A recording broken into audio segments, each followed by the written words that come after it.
You know, I think as we've talked about on your show many times, ADL has been very alarmed at the level of just raw toxic anti-Semitism. And on Twitter, and let me be clear, I believe that hate speech is part of the price of free speech.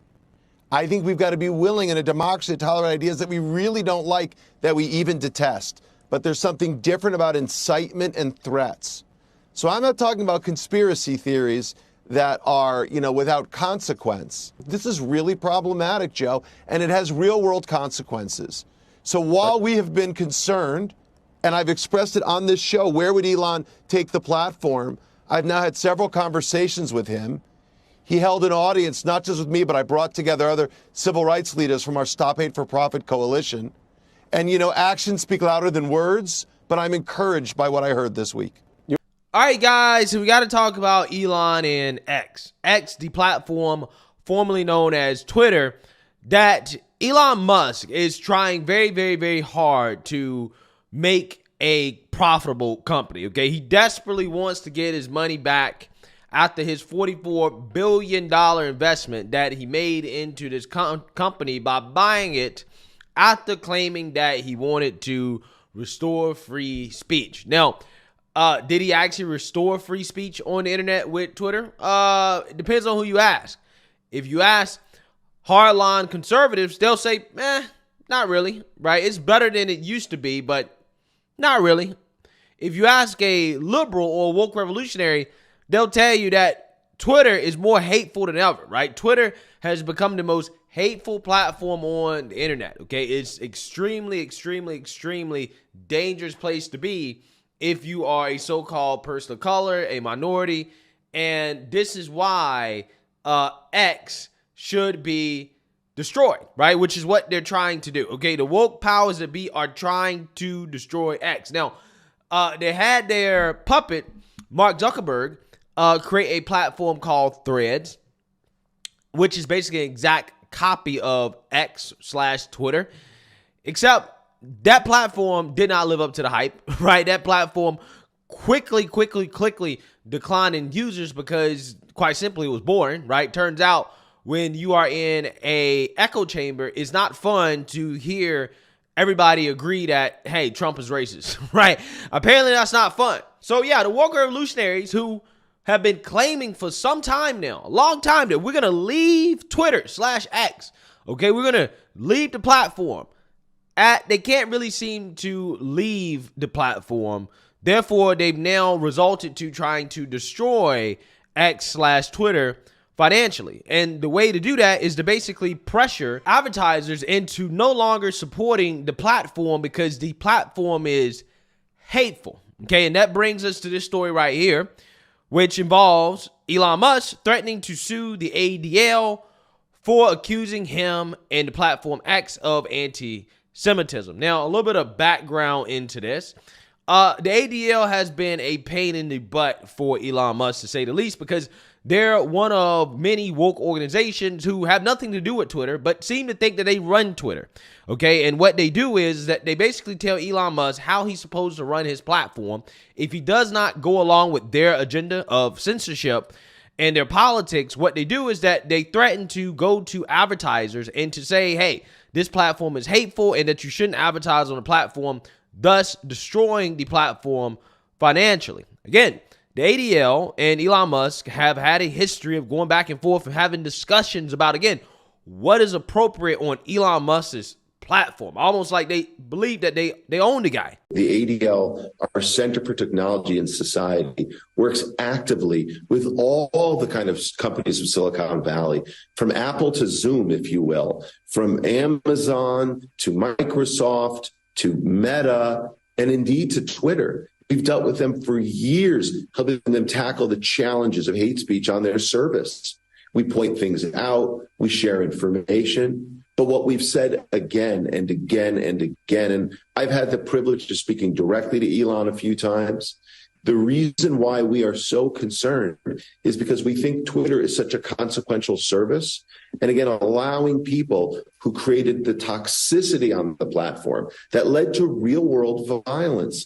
Keep in mind that the conspiracy theories that dominated on Twitter for so long exploded in places like Pittsburgh, Poway, El Paso, and of course, ultimately in Washington, D.C. on January the 6th. So what I would say very clearly is that to you, as I've told Elon Musk, as I've told to others, we need these companies to engage constructively, smartly, use their innovation to tackle hate speech. I see that chart you put up. That contradicts what we're seeing at ADL. We've seen anti-Semitic speech stay up there longer than ever before. We've been, indicating when we've seen toxic content, it's not coming down nearly as quickly as in the past. And considering that the human resources have been massively depleted at the company, that would seem to figure and loom large as to why it's happening today. Look, at the end of the day, Katie, ADL, and I think so many of us want Twitter to work for all of its users, for journalists like yourself, for watchdogs like my organization, for the whole country. But tackling hate speech needs to be all of our commitment, because freedom of speech isn't the freedom to slander people, Katie, right? Freedom of expression shouldn't be the freedom to incite violence. That shouldn't be okay no matter who's running the company. Yeah, freedom of speech shouldn't be the freedom to slander people, according to ADL chief Joel Greenblatt. Amazing. Interesting. Okay, the same organization that basically slanders anybody who disagrees with them, or the left narrative, the far left narrative, as an anti-Semite, right? You slander them as an anti-Semite, which is exactly what they did to Elon Musk, because this all kind of started, or it kind of picked up when the hashtag ban the ADL was trending on Twitter. And part of the reason why is because the new CEO of Twitter, Miss Linda Yaccarino, I think that's how you pronounce her name, she basically has been in talks with the ADL, and the ADL has basically been bragging about how they've been pressuring her to censor more, right? So that the platform can be more advertiser friendly. And people started tweeting ban the ADL, okay, because people don't like this organization censoring what can be on platforms that they don't own, right? And Elon Musk actually liked some of these tweets, and understandably so, considering how the ADL has been nothing but a pain in the butt for him. And he is now being accused of being anti-Semitic for liking tweets that call for the banning of the ADL, right? Again, you can't make this stuff up. Elon Musk wants to ban the ADL, or likes tweets associated with banning the ADL, because the ADL has accused him of anti-Semitism, or allowing anti-Semitism on the platform, even though he showed data that, in his mind proves that I'm not allowing hate speech to roam rapid on the platform, but yet you're still claiming that there's more hate speech on the platform. You're accusing me of anti-Semitism. Yeah, we're going to have some problems, okay? We're going to have some big, big, big problems. So again, that brings me to this article right here, this story right here about Elon Musk, who is now planning to sue the ADL for accusing him of anti-Semitism, because now it's gotten to the point where the ADL has cost Twitter millions, if not billions of dollars. So let's read here. In the newest uproar you might have missed, Elon Musk says X, formerly Twitter, will file a defamation lawsuit against the Anti-Defamation League. Musk accused the ADL, an organization that works to combat anti-Semitism, extremism, and bigotry, of falsely accusing him and X of being anti-Semitic. Quote, to clear our platform's name on the matter of anti-Semitism, it looks like we have no choice but to file a defamation lawsuit against the Anti-Defamation League. Oh, the irony, tweeted the billionaire celebrity on Monday. Musk also blamed the ADL for X's falling U.S. advertising revenue. Quote, our U.S. advertising revenue is still down 60%, primarily due to pressure on advertisers by at ADL. That's what advertisers tell us. So they almost succeeded in killing X/Twitter, Musk said. Musk started off this latest tirade by claiming to be pro-free speech, but against anti-Semitism of any kind. The tweets come as Musk has been called out for liking posts with the hashtag ban the ADL, which was trending on X last week. The trending hashtag and Musk's engagement with it began hours after the ADL said it had a productive conversation with ex-CEO Linda Yaccarino about fighting hate speech on the platform. Quote, since the acquisition, the ADL has been trying to kill this platform by falsely accusing it and me and of being anti-Semitic. Tweeted Musk on Monday, if this continues, we will have no choice but to file a defamation suit against, ironically, the Anti-Defamation League. All right, so here's what I think about this. I think that what Elon Musk is doing is clearly what he has to do. Because I'm so sick and tired of these organizations that claim to be fighting against so-called hate speech, pressuring advertisers to not fund platforms that have policies that they disagree with. Okay, because this has nothing to do with actual hate speech as much as it has to do with not agreeing with their world view. Because we know how these people operate. Anything that these people disagree with politically is hate speech, right?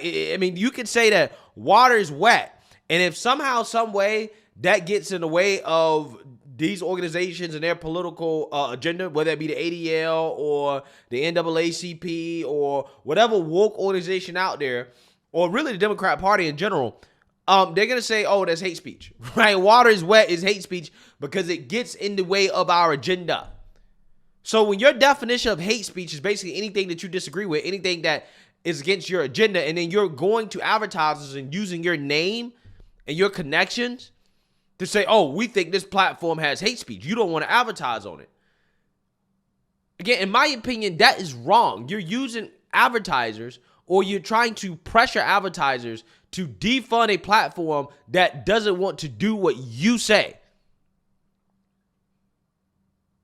It's really, I mean, it's disgusting. I don't like this. That is the main reason why you have censorship on these platforms, guys. These platforms in and of themselves, they don't really give a damn. They're just trying to make as much money as possible. Okay, if these platforms can monetize damn near all the content on the platform without any type of pushback or backlash, they do it. They do it. But the problem is that you see censorship happen. You see people get deplatformed, demonetized. You see it because advertisers are basically saying, hey, we don't want to put our ads on this content. And the reason why they're saying that they don't want to do that is because they have these woke organizations in their ear telling them, hey, you shouldn't be supporting hate if you put ads on content that we disagree with politically. You're supporting hate by putting your ads there. And that's what's happening, folks. So yeah, I think Elon Musk, hey, I don't know if his lawsuit is going to be successful, but at this point, he doesn't have a choice. He doesn't have a choice. Because when you have an organization like the ADL basically accusing you of anti-Semitism because you're not running the platform the way they want it, what else can you do, right? If that's causing you money. Okay, if advertisers say, look, we don't want to advertise with you because, the ADL said that you're hateful, right? The ADL said you're anti-Semitic. Again, they're trying so hard to take down this man's platform. And, to me, it's pathetic. And it's time for, somebody like Elon Musk, who has billions of dollars, to actually stand up to some of these organizations and to say, hey, enough is enough. We're not going to tolerate you trying to defund us by falsely accusing us of bigotry because, again, you can't run our organization the way that you want it to. We're not going to allow you to do that. So, hey, let me know what you guys think. Make sure you like, comment, and subscribe. Most importantly, share a Black conservative perspective. Peace.